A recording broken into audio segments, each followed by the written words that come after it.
Hi guys, welcome back to my channel. My name is Samantha and today we're going to be doing a book haul. If you are new to this channel, you may not realize it, but we're in a different setting. And that's because I'm moving, which is also why I'm doing this haul. Before I pack up some of my books, I just wanted to do a quick haul. I just wanted to make sure I account for the books that I bought this past month and maybe 2 months, so that I don't have to worry about them anymore. They can go in a box and I don't have to think about doing a haul video. There's not that many books, so this is going to be a little quick, sweet haul of the books that I've been interested in putting on my TBR. Probably won't get to read these books for a couple more months because, like I said, we're moving, which means that I'm going to be reading a lot of Kindle ebooks and audiobooks, which is fine by me, but that's besides the point. So let's get started. The first book that I picked up was Perfume by Patrick Susskind. Not really one of my regular books I would normally pick up, but I'm here for it. This is a book about a serial killer, a murderer, who is obsessed with trying to find the perfect human scent.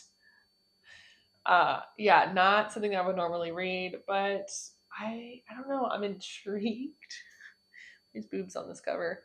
I'm intrigued. So that's that. It feels weird. Like that, I should have more to say about that, but I don't.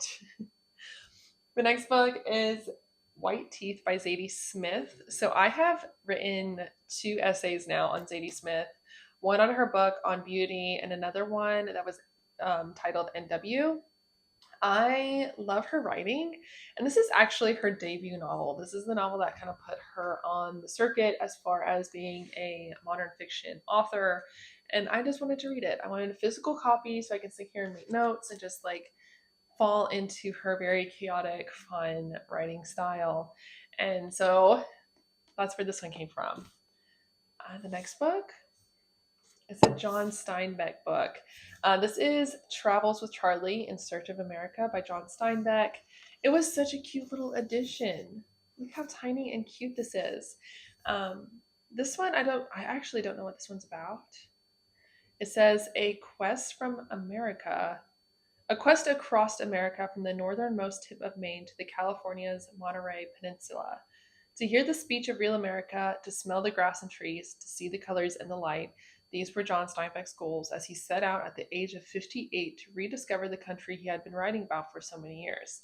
With Charlie, his French poodle, Steinbeck drives the interstates and the country roads, dines with truckers, encounters bears at Yellowstone and old friends in San Francisco. And he reflects on the American character, on racial hostility, on a particular form of American loneliness he finds almost everywhere, and on the unexpected kindness of strangers that is also a very real part of our national identity. Honestly, it's a great book to read. I feel like over the summer when we're moving. Yeah, it feels very Bill Bryson. I don't know if you've ever read his books, but I'll put them up here. He has a collection of books too. He's like this grumpy old British guy that travels everywhere and writes about it. He did a book about hiking the Appalachian Trail, which I highly recommend because it's absolutely hilarious. But that's kind of what this strikes me as, and I'll be excited to read it and be able to kind of compare those two. That's another one of my John Steinbeck quest of like reading his whole bibliography. So we'll see how that goes. The next book is a book of the month pick. I did not put all of them up here because I think most of them have ended up in a wrap up or a TBR recently because I've been good about it. This is one that has not yet. This is called Blackwoods Blue Sky by Yuen Ivey. I read her book Snow Child when I first started this channel, and it's altered my brain chemistry. So I was super excited to see that she had a new book that was coming out. I wouldn't have even known if it wasn't for Book of the Month. So I'm excited about that. But it's another one set in Alaska, a dark fairy tale. It asks the question, can love save us from ourselves? Like, this just seems very much in parallel with Snow Child as far as like emotional impact and just like this whimsical fairy tale idea. And I love that combination. I think that's why I like magical realism. Like, I'm very particular about the magical realism that I like. But when it is like a dark fairy tale setting, but they're still able to keep some like whimsical, light characters, optimistic characters. It just hits somewhere deep in my heart. So I'm hoping that that's what this book is going to do. We'll see. I'm excited for that one. Another book I got was A Lat's Away by Darcy Little Badger. Um, this is such a beautiful book, by the way. It's like heavy. You know when you hold a book and it's heavy and it's like crisp. It's just very like crispy, like angular, beautiful. Oh, this is such a good edition of this book. Um, but this is about I forget which Alaskan tribe, but this is part of their like heritage as far as fairy tales, as tales, mythologies, and there's this main character. She's a young character. She's able to see like the spirit world and experience these characters that she's grown up with in her mythologies. I don't want to call them mythologies, but like in her life as far as folk. There, that's the word. My folklore teacher would be very upset. As far as like the folk tales that she grew up with, she's able to transcend herself into them, from my understanding, or she's like talking to these characters from these folklores. Books and Lala read this book and thought it was absolutely beautiful. So of course I had to pick it up. I lived in Alaska for a couple of years and I just loved the native traditions that they have there and they have held on to for so many years. And I'm just fascinated by them. So being able to read a book like this, I think is just really going to transport me to that time in my life again. And I actually really do love Alaska. So this will be a fun one to read. Yeah, speculative fiction. And she paired the oh yeah, and there's illustrations. I feel like this is just gonna be one of those really beautiful books I'm gonna be excited to read. The next book, The Courting of Bristol Keats by Mary E. Pearson. So I don't know much about this book. I do know that I wanted to read it because of the author. It's been a while since I've read a Mary Pearson book, but I am excited. Should I read the synopsis of this one? After losing their parents, Bristol Keats and her sisters struggle to stay afloat in their small, quiet town of Bowes Keep. When Bristol begins to receive letters from an aunt she never heard of who promises she can help, she reluctantly agrees to meet and discovers that everything she thought she knew about her family is a lie. Her father might even still be alive, not killed but kidnapped by terrifying creatures and taken to a whole other realm, the one he is from. Desperate to save her father and find the truth, Bristol journeys to a land of the gods and fae and monsters. Pulled into a dangerous world of magic and intrigue, she makes a deadly bargain with the fae leader, Tigan. But what she doesn't know is that he is the one who drove her parents to live a life on the run, and he is just as determined as to find her father, dead or alive. This might have just made its way onto my April TBR. Look at that. That's what I get for not reading synopsises and just getting books based off of authors. Yeah, Dance of Thieves. She wrote the Dance of Thieves duology and the Remnant Chronicles trilogy, and I liked both of those well enough that I really wanted to read this book. And so I think this one just made it onto my April TBR. So if you see my April TBR, we're gonna add this one to it. I don't know where that stack went. But that one sounds amazing, intriguing. I love a little dark fairy story. Don't we all?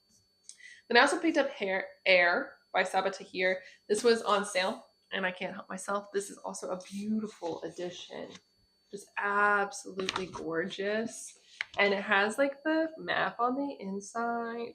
A little bit of a fantasy geek. I don't know much about this too. So it was the same thing as Mary Pearson. I just know Saba Tahir. I know that her work is excellent. And this was her newest release. I believe this is also an adult fantasy book. From my understanding, you'll have to correct me down in the comments if it's not. But I'm not going to read the synopsis of this one. If you've read this book, tell me down below what it is about. And I will go on for there. An orphan, an outcast, a prince, and a killer who will bring an empire to its knees. Like, I've been picking out real good books lately. I'm not gonna lie. And last but not least, If We Were Villains by ML Rio. So I never actually had a physical copy of this book. It's one of those dark academia, like I feel like it's one of those dark academia foundational books. And so I knew I was going to have to read it at some point. And I went into this cute little indie bookstore, and they had this edition with the red sprayed edges and this like I like the swords crossing and everything else. And I thought, you know what? Why not? Why not? Right? So now I have a physical copy of this book, and I'm excited to read it. If you don't know, like I said, very foundational dark academia book. This one is about theater, Shakespearean actors. There's a group of them. And since it's dark academia, you know that it happens at some Ivy League school and somebody's going to die. So that's where we're at with this one. I think this is very much based on Shakespeare. So I'm excited about that. Hopefully, maybe after my history of rhetoric course ends, I'll want something like this. So maybe I'll wait for that one until then. But those are all the books I've gotten recently as far as the ones I kind of want to discuss. Um, but yeah, thanks for hanging out with me. We do need to talk about the fact that I loved all these editions, but there's been some commentary lately about special editions and how they're not special anymore because everybody and their mom wants to come out with like the newest sprayed edges or the coolest covers, and you can buy the same book in like 5 different sort of ways. And I have not really looked into this conversation, but if you have, maybe you can comment down below on like what you think. But personally, I don't mind it. I'm a fan of capitalism. I'm not gonna lie to you guys. So like I don't have an issue with that necessarily. I think that I think it'd be really like I don't know much about this conversation. I need to do a little bit of research, but I think that if indie bookstores are able to promote just as much as your big bookstores, their special editions, I don't see what the issue is because like that would probably bring customer bases to indie bookstores, which is what we all want. And I haven't really seen Amazon come out with any crazy special editions. For the most part, it's always somebody else that's doing it. Yeah, sure, it sort of negates the special part of it, but I'm a fan of beautiful books. And if like your indie bookstore can come out with like the most beautiful book, I know people who don't care what the price is and will buy it. And I think that's really cool. But tell me your thoughts on it, or if you guys have watched any videos recently or like discussed it. I think there's been a couple that have come out that I just haven't gotten to yet. Comment them down below so we can have like a conversation about special editions and what we think about them. Um, that being said, that's my haul for now. Maybe after I move and get settled, we will do another haul because I'm sure that I will collect some books over the summer as I'm moving around. But thanks for hanging out with me. Make sure you subscribe to check out the most recent content, and I will see you guys next time.